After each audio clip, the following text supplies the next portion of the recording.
কবি নজরুল ইসলামের একটা কথা ছিল কিংবা একটা লেখা এরকম ছিল, আমি জানি চিরজীবন আমাকে কাটতে হবে, কারণ আমি যে তোমাকে চেয়েছি।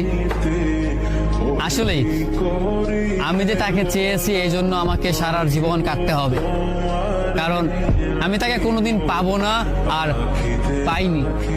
পাইনি বলেই আমার কান্না করতে হয়। তাকে আমি প্রচন্ড ভালোবাসি বলেই আমার কান্নাটা আসে, তাকে আমি আমার করে পাইনি বলেই আমার কষ্টটা হয়। কবি নজরুল ইসলামের লেখাটা খুব দারুণ ছিল।